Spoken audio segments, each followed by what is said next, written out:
A very good morning to everyone. I hope you all are fit and fine. So today we are going to start our new lesson, that is organizing from business studies. So let's start with the meaning of organizing. As we know कि organizing जो है वो management का एक part होता है जो हम आफ्टर द प्लानिंग करते हैं. प्लानिंग में हम सारे के सारे प्लानिंग करते हैं फॉर द फ्यूचर गोल्स के लिए. जहाँ पे हम सिर्फ प्लानिंग करते हैं वहाँ पे मेंटल वर्क होता है. बहुत ज़्यादा मेंटल वर्क नहीं होता है ऑर्गेनाइजिंग में, but you can say sometimes we need to do mental work and physical work also. तो हम पढ़ते हैं कि इसके अंदर है क्या. ऑर्गेनाइजिंग में हम सारे के सारे जो हमारे पास रिसोर्सेज हैं, that is human resources, financial resources and financial resources. तो इन तीनों रिसोर्सेज का हम गेट टुगेदर करवाते हैं और उनको हम यूज़ करते हैं बहुत ज़्यादा एफिशिएंट वे में, जिससे कि हम अपनी कंपनी की ग्रोथ कर सकें. तो इसके हम फीचर्स की तरफ बढ़ते हैं. तो फीचर्स में सबसे पहले आता है डिवीज़न ऑफ लेबर. यहाँ पर हम जो लेबर्स होते हैं उनको हम बांट देते हैं अलग अलग चीज़ों में कि आप यहाँ पे जैसे फॉर एग्जांपल मैं एक कंपनी लेती हूँ जहाँ पे जो कपड़ों की कंपनी है. तो सबसे पहले हम कपड़ों की लेते हैं, तो वहाँ पे कोई कटिंग करेगा, कोई डिज़ाइनिंग करेगा, कोई कपड़ों को प्रेसिंग करेगा. तो ये कुछ लेबर्स के काम होते हैं जो हम डिवाइड कर देते हैं. नेक्स्ट आता है कोऑर्डिनेशन. हाँ, ऑर्गेनाइजिंग में कोऑर्डिनेशन की बहुत ज़्यादा नीड होती है, क्योंकि अगर आपकी कंपनी में काम कर रहा है फॉर एग्जांपल कि अगर स्टिचिंग वाले ने अच्छे से स्टिच नहीं करी तो हम उसको तय नहीं लगा पाएंगे. तो ये कोऑर्डिनेशन की नीड होती है कि टाइम टू टाइम अच्छे से कोऑर्डिनेशन भी हो, जिससे लोगों का काम रुके नहीं एक दूसरे के बिना. नेक्स्ट होता है ऑब्जेक्टिव. हमें ऑब्जेक्टिव कॉमन ऑब्जेक्टिव होना चाहिए कि हाँ हमें कंपनी की ग्रोथ देखनी है, ना कि पर्सनल ग्रोथ की. नहीं, मेरी पर्सनल ग्रोथ पूरी होनी चाहिए, मुझे सैलरी मिलनी चाहिए. अगर आपकी कंपनी की ग्रोथ होगी तो ऑब्वियसली आपकी, अगर कंपनी की टर्नओवर बढ़ेगा तो आपकी भी ऑब्वियसली सैलरी बढ़ेगी. तो हमें ऑब्जेक्टिव हमारा कॉमन होना चाहिए.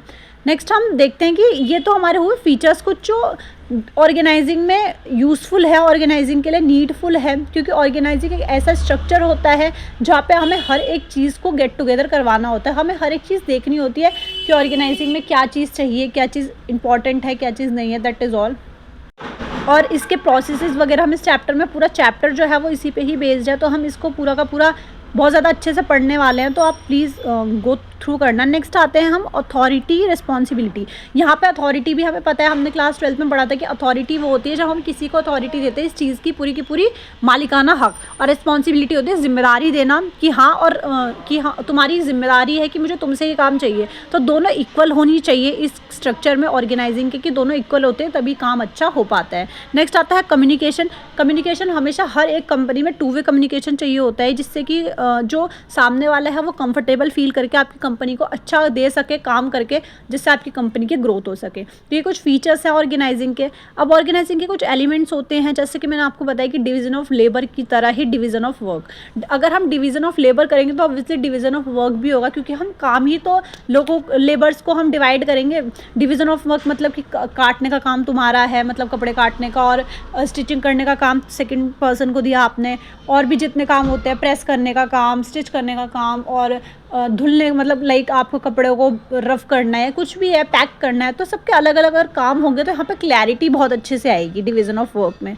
फिर आता है ग्रुपिंग ऑफ एक्टिविटीज़. यहाँ पे हम एक्टिविटीज़ के रिगार्ड पर ग्रुपिंग करते हैं, लाइक सिमिलैरिटी के. जैसे हाँ 4-5 लोग हैं, उनको अच्छी तरीके से, बहुत अच्छी तरीके से उन्हें कपड़ों को काटना आता है, तो हम एक ग्रुप बना देंगे, आप लोगों का काम है कपड़ों को काटना. तो दिस इज़ कॉल्ड डिपार्टमेंटेशन, कि उनकी सिमिलैरिटीज़ को देखकर आप कोई भी डिपार्टमेंट बना दे. तो हम इसे फर्दर पढ़ेंगे, बट एक उसके लिए कि हाँ एक रिवीजन टाइप के लिए कि हाँ ये डिपार्टमेंटेशन उन्हें बोला जाता है. नेक्स्ट मैंने आपको ऊपर बताया अथॉरिटी और रिस्पॉन्सिबिलिटी का डिस्ट्रीब्यूशन हमें मैच करके करना चाहिए. अगर आप किसी को अथॉरिटी दे रहे हो तो आप मेक श्योर रहो कि उसकी रिस्पॉन्सिबिलिटी दोनों ही मैच करनी चाहिए, क्योंकि अगर वो कम ज़्यादा होगी तो कंपनी को प्रॉब्लम फेस करना पड़ेगा. नेक्स्ट आता है कोऑर्डिनेशन. मैंने आपको ऊपर बताया कोऑर्डिनेशन होता है कि दोनों की जो बातचीत है, दोनों के जो भेदभाव है वो अच्छे से होना चाहिए, जिससे कि आपकी कंपनी को कोई भी प्रॉब्लम फेस ना करनी पड़े रिगार्डिंग कम्युनिकेशन. नेक्स्ट आते हैं इंपॉर्टेंस. क्या इंपॉर्टेंस तो बहुत होती है इसकी. लाइक अगर आपने कोई डिपार्टमेंट अलग कर दिया, लाइक आपने कपड़े काटने वाले का डिपार्टमेंट अपनी कंपनी में अलग कर दिया, तो इससे क्या होगा, स्पेशलाइजेशन बहुत अच्छी होगी,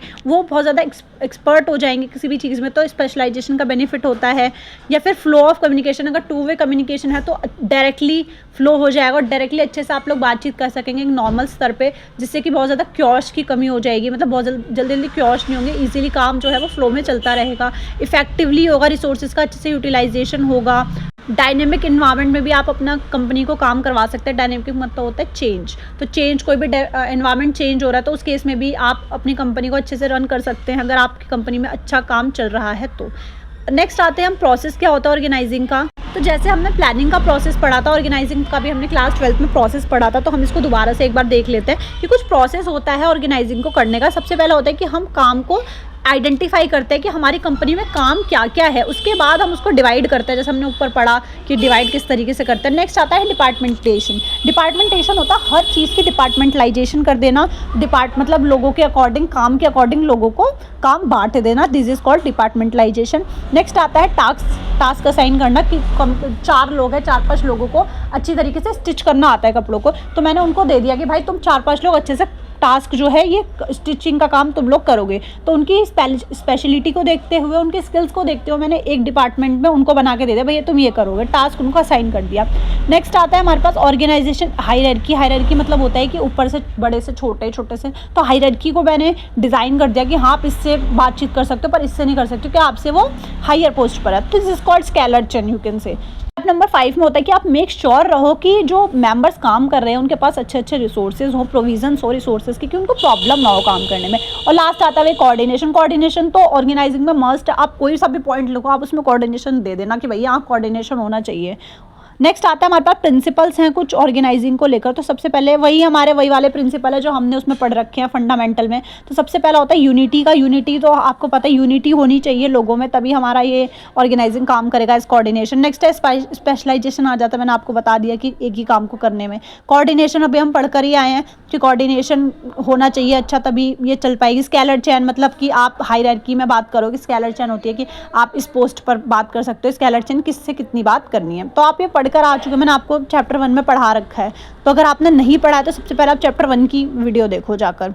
नेक्स्ट आता है प्रोपोर्शनेट अथॉरिटी एंड रिस्पॉन्सिबिलिटी। तो दोनों मैच होनी चाहिए तभी काम हो पाएगा कंपनी में। यहाँ पे एक नया टॉपिक आ रहा है, बाकी तो हम सब पढ़ ही चुके हैं, डेलीगेशन, जो हमने क्लास 12th में पढ़ा था कि डेलीगेशन होता है जहाँ पे हम किसी और को सौंप देते हैं, डेलीगेट कर देते हैं कि हम सारा काम एक साथ नहीं कर सकते हैं, बट हम जैसे कोई कंपनी का मालिक है, उसने अपने वर्कर्स रख लिया, छोटा छोटा काम इन्हें दे दिया, फालतू काम, भाई तुम ये कर लेना क्योंकि मैं मेन काम करूंगा, मैं लीडर हूँ।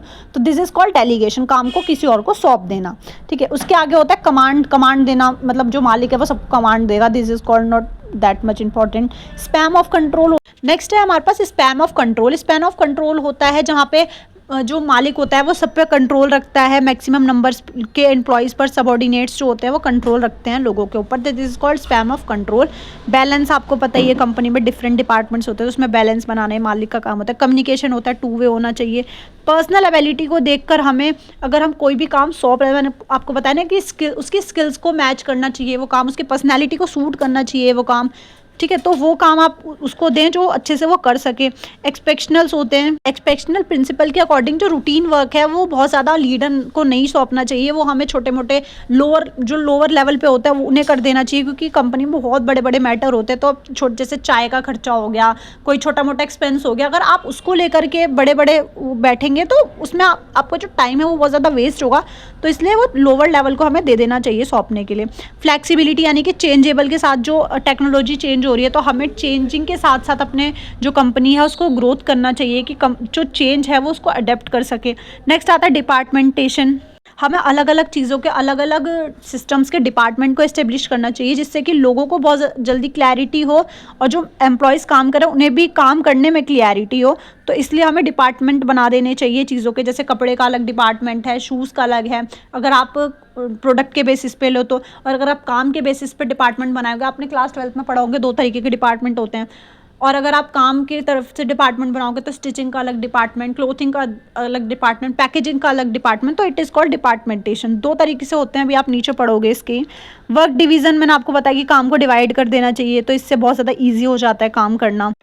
डेफिनेटिव्स मतलब होता है कि जहाँ पर जो एम्प्लॉयज़ हैं और जो मालिक है उनका कंट्रीब्यूट जो है वो अच्छे से होना चाहिए हर एक चीज़ में। नेक्स्ट हमारे पास डिसिप्लिन, हर एक चीज़ डिसिप्लिन में होनी चाहिए तभी हमारी कंपनी ग्रोथ करेगी, बहुत ज़्यादा इंपॉर्टेंट नहीं है। सिंप्लिसिटी प्रिंसिपल होता है जहाँ पे हर एक चीज़ को हमें बहुत ज़्यादा कंफ्यूजिंग नहीं होना चाहिए, मिसअंडरस्टैंडिंग बहुत कम होनी चाहिए, वहाँ पे हमें बहुत ज़्यादा सिंप्लिसिटी चीज़ों को रखना चाहिए जितनी वो सिंपल रह सकें। लाइन इन स्टाफ फंक्शन, आपको जो स्टाफ है आपको उसकी तरफ बहुत ज़्यादा प्योर होना चाहिए, ठीक है, सेपरेट रखना चाहिए, लाइक आपको स्टाफ को बहुत ज़्यादा अंडरस्टैंडिंग बनाना चाहिए। This is the principles of all. Like employ का भी पार्टिसिपेशन, एक मालिक को, एक लीडर को रखना चाहिए जिससे वो इजीली आपको ग्रैब कर सके और आप भी उनको समझ सको कि वो किस बारे में बात कर रहे हैं और उनको क्या नीड है, उनको क्या प्रॉब्लम हो रही है। तो उनका जो अगर वो आप उनको समझोगे तो वो आपकी कंपनी की तरफ ज़्यादा टुवर्ड्स आपकी कंपनी की तरफ वो ज़्यादा फोकस करेंगे, तो आपकी ही कंपनी का फ़ायदा होगा। तो ये सब प्रिंसिपल्स जो है वो टुवर्ड्स मालिक के बनाए गए हैं, तो वो अपनी कंपनी में एंटाइटल करके अपनी कंपनी की ग्रोथ कर सकता है। ठीक है, नेक्स्ट आपके पास ये कुछ क्वेश्चंस आ रहे हैं, आप इस क्वेश्चंस को ज़रूर थ्रू आउट करना जिससे कि आपके क्वेश्चंस हो जाए ना। उसके बाद इसके नीचे ना इसके आंसर भी दे रखे होते हैं एंड में, तो आप उसको पहले आप इन क्वेश्चंस को करा करो, उसके बाद उसके आंसर्स को चेकआउट करा करो कि आपने कितने गलत करे हैं और कितने सही करे हैं। ठीक है, नेक्स्ट ऊपर एक टर्म आ रही है ऑपरेशनल कम्युनिटी, ये आप पढ़ लेना, इसको इंपॉर्टेंट हाईलाइट कर लेना। इसके अंदर कुछ है नहीं, इसके अंदर एंटरप्राइज का जो रोल है वो ज़्यादा होना चाहिए अपनी कंपनी की ग्रोथ की तरफ, ऑपरेशनल लेवल पे, यानी कि वो काम चलता है, ऑपरेशनल मतलब चलते रहना, तो वो काम चलते रहना चाहिए, ऑपरेशन होता रहना चाहिए, जिससे कि उसकी कंपनी की जो सर्वाइवल है और ग्रोथ है वो कभी रुके नहीं। लीडरशिप की क्वालिटी होनी चाहिए। मैंने बता रहा है कि ये पूरे के पूरे प्रिंसिपल्स जो हैं वो लीडर के उस पर दिए गए हैं, और ये जो प्रिंसिपल होते हैं ना ये बहुत ज़्यादा आते हैं, तो ऐसे 3-4 मार्क्स में कि हाँ इस पर शॉर्ट नोट लिखो। तो आप सिर्फ अगर इसे आपको पता है ना कि हाँ वर्ड टू वर्ड भी आपने नहीं पढ़ा, आपको पता है कि इस प्रिंसिपल में क्या है, तो आप उसको सिर्फ लिखना है, तो आप उसको अच्छे से गो थ्रू कर पाओगे। तो आप इसे ज़रूर एक बार पढ़ लेना, ये क्वेश्चंस आप एक बार ज़रूर कर लेना, छोटे ही क्वेश्चन है, बहुत ज़्यादा बड़े नहीं हैं। नेक्स्ट हम आते हैं अपने मेन टॉपिक की तरफ, दैट इज ऑर्गेनाइजेशन क्या होता है। ऑर्गेनाइजेशन वो ग्रुप होता है लोगों का जहाँ पर लोग काम करते हैं टुगेदर एक स्पेसिफिक गोल को लेकर। जैसे कि मैं आपको एक एग्जांपल देता हूँ स्टार्टिंग वाले चैप्टर में कि हमारी कंपनी का जो गोल है वो 2 लाख रुपए को कमाना है, मतलब हम अपनी कंपनी का इस साल टर्नओवर, इस महीने टर्नओवर 2 लाख रुपए निकालेंगे। तो ये एक स्पेसिफिक गोल है पूरी कंपनी का कि हाँ हर एक एम्प्लॉय को ये काम करना है। तो इस स्पेसिफिक गोल को लेकर ऑर्गेनाइजेशन में काम किया जाता है, जहाँ पे ह्यूमन रिलेशनशिप पे बात होती है। हम सारे के सारे रिसोर्सेज को कंबाइन, मैंने आपको बताया था ऑर्गेनाइजिंग में सारे के सारे रिसोर्सेज को कंबाइन करके उनका एफिशिएंटली यूज़ करा जाता है। तो ऑर्गेनाइजेशन में भी ये काम होता है। नेक्स्ट आता है ऑर्गेनाइजेशनल का कुछ प्रोसेस होता है। तो सबसे पहले स्टेप होता है determine and categorise the firm's activity. जो भी हमारे फर्म में या फिर हमारी कंपनी में एक्टिविटी हो रही है, सबसे पहले उसको डिटरमाइन करो, उसे कैटेगराइज करो, उसको उसकी कैटेगरीज बना लो। स्टेप नंबर 2 में होता है कि उन्हें शॉर्ट करो, मतलब उन्हें अलग अलग करो। उसके बाद मतलब उनकी कैटेगरीज बना के उनके डिपार्टमेंट्स बनाओ, मैंने आपको ऊपर बताया था ये। फिर डेलीगेट कर दो, डेलीगेट मतलब सौंपना, मैंने आपको बताया था। अथॉरिटी और रिस्पॉन्सिबिलिटी उनकी कैपेबिलिटी के अकॉर्डिंग उन्हें उनकी अथॉरिटी उनकी रिस्पॉन्सिबिलिटी उन्हें सौंप दो। उसके बाद उनके स्टेप नंबर 4 में आपको रिलेशनशिप बनाने हैं। सबॉर्डिनेट होता है जो एम्प्लॉयज़ जिसे हम बोलते हैं, और सुपीरियर होता है जो लीडर होता है, मैनेजर वगैरह। तो इन दोनों के बीच में रिलेशनशिप को इस्टेब्लिश करते हैं विद इन द डिपार्टमेंट या फिर यूनिट्स की कैटेगरी के अकॉर्डिंग। नेक्स्ट स्टेप नंबर 5 जो लास्ट स्टेप है उसके अंदर होता है कि हम स्पेसिफिक लाइन्स में सुपरविज़न करते रहते हैं। जैसे जो लीडर्स वो सुपरविज़न करते रहते हैं कि काम हो भी रहा है या नहीं हो रहा है। तो यहाँ पे डेफिनेशन आ रही है ऑर्गेनाइजेशन की। Organisation is a process that aims to achieve goals. कि ऑर्गेनाइजेशन एक प्रोसेस होता है जहाँ पे हम अपने एम को जो है वो गोल को अचीव करने के लिए प्रॉपर प्लानिंग करते हैं, कोऑर्डिनेशन करते हैं एक्टिविटीज़ का। तो ये तो हमने ऊपर पढ़ ही लिया। खैर नेक्स्ट हम आते हैं स्ट्रक्चर क्या होता है ऑर्गेनाइजेशन का। मैंने अभी आपको बताया था कि कुछ स्ट्रक्चर्स होते हैं, फॉर्मल स्ट्रक्चर। तो जो फॉर्मल ऑर्गेनाइजेशन स्ट्रक्चर होता है ये वो स्ट्रक्चर होता है जो जॉब्स और पोजीशन पे बनाया जाता है, जो जॉब्स के लिए बेसिकली बनता है। और ये इस पे स्पेसिफिक एक्टिविटीज़ होती हैं, स्पेसिफिक रिलेशनशिप्स होते हैं बिटवीन द पीपल, एंड ये जो है वो मैनेजमेंट में क्रिएट करा जाता है कंपनी के गोल को अचीव करने के लिए। इस केस में सबसे टॉप पर होता है जनरल मैनेजर, उसके बाद इसके बॉटम पर होता है सेल्स मैनेजर, इसके नीचे सब लोग काम करते हैं। सेल्स में असिस्टेंट सेल्स होते हैं, फिर उसमें मैनेजर्स डिवाइड होते हैं, फर्स्ट पे, सेकंड पे, थर्ड पे, फोर्थ पे। आपने सुना होगा एक कंपनी में बहुत सारे मैनेजर्स होते हैं, तो वो अलग अलग डिपार्टमेंट्स के मैनेजर्स होते हैं। तो वो इस तरीके से जो फॉर्मल ऑर्गेनाइजेशन स्ट्रक्चर है वो काम करता है। कुछ इस तरीके से उसकी लाइनिंग होती है कि इस तरीके से उनको high to level, high to bottom, इस तरीके से उन्हें काम करना होता है। नेक्स्ट हम आते हैं कि लाइन ऑर्गेनाइजेशन क्या होता है। लाइन ऑर्गेनाइजेशन होता है यहाँ पे हम हायरार्की के हिसाब से काम करता है, लाइक ओल्डेस्ट टू सिंपलेस्ट, यानी कि सबसे पहले प्रेसिडेंट होगा, उसके बाद उसके सारे प्रोडक्ट्स होंगे ए बी सी, उसके नीचे उसकी फाइनेंस होगी, आरडी होगी, प्रोडक्शन होगा। तो कुछ इस तरीके से लाइन प्रोडक्ट होता है। फिर आता है हमारे पास लाइन एंड स्टाफ प्रोडक्ट, जो दोनों का ही प्रोडक्शन को मिक्स करके बनता है, लाइक प्राइमरी से सपोर्टिव की तरफ जाता है। ये हायरार्की होती है, ये स्केलर चेन के थ्रू काम करता है। लाइक स्केलर चेन जैसे हम पढ़ते थे ना कि सबसे पहले मैनेजिंग डायरेक्टर होगा, उसके बाद प्रोडक्शन मैनेजर होगा, फिर फॉरमैन होगा, उसके अंडर सारे काम करेंगे। करेंगे, लाइक दिस ये काम होता है। उसके बाद आता है प्रोजेक्ट मैनेजमेंट ऑर्गेनाइजेशन, जहाँ पे हम प्रोजेक्ट के यानी कि पहले टेक्निकल होगा, फिर वहाँ पे इस तरीके से जैसे टेक्निकल अलग बना दिया हमने, प्रोक्योरमेंट अलग, प्रोक्योरमेंट मतलब बाइंग करना, कंटेंट बनाना, लॉजिकल बेस पे बात करना, तो कुछ इस तरीके से जो प्रोजेक्ट के हिसाब से काम होते हैं उनको हम डिवाइड कर देते हैं। उसके बाद एडमिनिस्ट्रेशन वगैरह ये सब प्रोजेक्ट के बेस पे होते हैं ना, तो हम इनको इस तरीके से अलग करते हैं जैसे प्रोजेक्टली हम काम करते हैं। नेक्स्ट हमारे पास आता है मैट्रिक्स ऑर्गेनाइजेशन। मैट्रिक्स ऑर्गेनाइजेशन में होता है जहाँ पर हम सारे के सारे ऑर्गेनाइजेशन में हाइब्रिड होता है फंक्शनल और प्रोजेक्ट यानी कि जो प्रोजेक्टर के अकॉर्डिंग बनाया जाता है, और पूरा का पूरा वो ऑर्गेनाइजेशन ऑफ फंक्शनल, आपने पढ़ा होगा फंक्शनल होता है जो फंक्शन के हिसाब से, यानी कि मैंने आपको अभी बताया था एग्जांपल में कि आपने प्रोडक्शन के हिसाब से, यानी कि आपने काटने का काम किसी और को दे दिया, आप जो काम के बेसिस पे जो डिवीज़न करा जाता है, काटने का काम किसी और को, स्टिचिंग का काम किसी और को, सेल्स का काम किसी और को सौंप दिया, फाइनेंस का काम, तो ये जो मैट्रिक्स के अकॉर्डिंग जो हम फंक्शनल के अकॉर्डिंग हम इसको डिवाइड करते हैं, this is called matrix organisation. Last आता है हमारे पास इनफॉर्मल ऑर्गेनाइजेशन। ये वो ऑर्गेनाइजेशन होता है जहाँ पे एम्प्लॉय के रिलेशनशिप के बेस पे बनते हैं, यहाँ पे पर्सनल एटीट्यूड्स आप कह सकते हो, कोई भी इंटरेस्ट होता है पीपल के बीच में, तो वो यहाँ पर रिलेशनशिप बनते हैं according to your behaviour, according to your relationships. तो यहाँ पे कोई भी फॉर्मल नहीं होता, फॉर्मली कोई भी रिलेशन यहाँ पर नहीं होता, ठीक है। नेक्स्ट हम आते हैं वर्चुअल ऑर्गेनाइजेशन। ये बहुत इंपॉर्टेंट टॉपिक आप कह सकते हो नाउ अ डेज।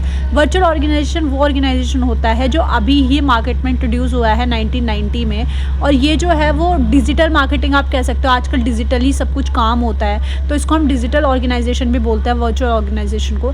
ये पूरा का पूरा डिजिटल पे काम होता है, पूरा नेटवर्क मार्केटिंग होती है जो कंप्यूटर के बेस्ड पर करी जाती है। आजकल लोग बहुत ज़्यादा घर से काम कर रहे हैं, पार्ट टाइम जॉब कर रहे हैं, आपने देखा होगा कि कंप्यूटर पे काम करके पैसा कमाते हैं, तो ये सब वर्चुअल ऑर्गेनाइजेशन के थ्रू कंप्यूट करा जाता है, जिसे हम ICT बोलते हैं, means information and communication technology. यहाँ पर हम सिर्फ बाय द कंप्यूटर सारी की सारी इन्फॉर्मेशन ले सकते हैं, और communication 1 to 1 by the computer, by the Google Meet, you can say everything is there, so you can take the information from these kind of things.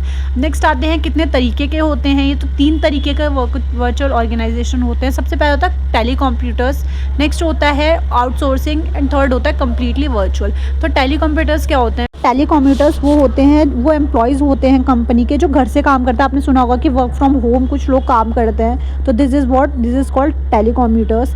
Next होता है outsourcing. Outsourcing वो लोग होते हैं जो कॉम्पिटीज करते हैं मार्केटिंग में, जो बिल्कुल डिफरेंट होते हैं, like human resources, finance resources, तो जो रिसोर्सेज के बेस पर कुछ काम करते हैं, this is called outsourcing. People who are doing like जो रिसोर्सेज को इकट्ठा करते हैं, आउटसोर्स करते हैं। नेक्स्ट आता है कम्प्लीटली वर्चुअल। कम्प्लीटली वर्चुअल होता है जो किसी कंपनी में एग्जिस्ट नहीं करते हैं, but they are only be like, जिनका बहुत बड़ा लार्ज नेटवर्क होता है सप्लायर्स वगैरह से, जो कोई कंपनी के लिए, पर्टिकुलर कंपनी के लिए कुछ भी काम नहीं करते, वो सबसे मिले जुले होते हैं। यू कैन से जो लोग वर्कशॉप में काम करते हैं, तो इस टाइप के लोग जो है वो सबके लिए काम करते हैं, कोई पर्टिकुलर उनकी स्टेप नहीं होती है, तो it is called completely virtual. Next आता है फाउंडेशंस क्या होती हैं। तो फाउंडेशंस में आप ऑब्जेक्टिव मान सकते हो, ऑर्गेनाइजेशन का ऑब्जेक्टिव क्या होगा, उसका जो उद्देश्य है वो क्या रखना चाहता होगा।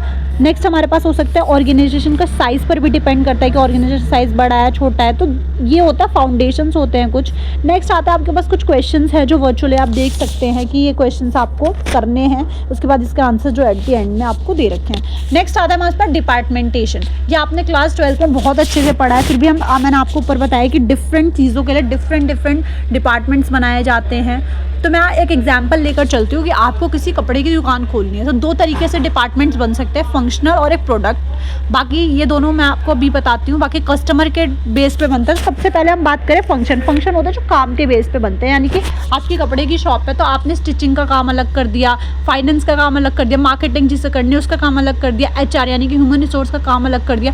तो on the basis of work, काम के बेसिस पे आपने अगर डिपार्टमेंट बनाए हैं तो this is called functional department. Next आता है प्रोडक्ट यानी आपकी एक कंपनी में मल्टीपल प्रोडक्ट्स बन रहे हैं, तो आप हर एक प्रोडक्ट अलग अलग बना रहे हैं, जैसे कि आप 2 व्हील चेयर्स बना रहे हो, 3 व्हील चेयर्स बना रहे हो, 4 व्हील चेयर्स बना रहे हो, तो आप अलग अलग एक ही कंपनी में मल्टीपल काम कर रहे हो, तो आप उसी के बेस पर आपके 2 व्हील चेयर में प्रोडक्शन अलग होगा, फाइनेंस अलग होगा, मार्केटिंग, तो आपने on the basis of product के ही बेसिस पे आपने पूरा का पूरा डिपार्टमेंटेशन कर दिया। और ये बेसिकली वहाँ होता है जहाँ पे बहुत सारे मल्टीपल प्रोडक्ट्स एक ही कंपनी में बनाए जाते हैं। कस्टमर डिपार्टमेंटेशन नेक्स्ट है। इसमें है कि कस्टमर के बेस पर हम डिपार्टमेंट्स को अलग करते हैं, लाइक कौन सा कस्टमर की कौन से स्किल्स अगर मैच कर रही है, 2-4 कस्टमर्स हैं उनकी स्किल्स जो है वो मैच कर रही है तो उनको अलग कर देंगे। लाइक कोई भी फॉरेन कस्टमर्स है तो हमने अपने जो वर्कर्स हैं उनको कह दिया कि आप जो है वो फॉरेन के कस्टमर्स को हैंडल करोगे, इसका डिपार्टमेंट अलग बना दिया। आप डोमेस्टिक जो घरेलू कस्टमर्स हैं उनको प्रिटेंड करोगे, तो this is called the customer departmentation. Customer के बिहाफ पर डिपार्टमेंट्स को सेट कर देना।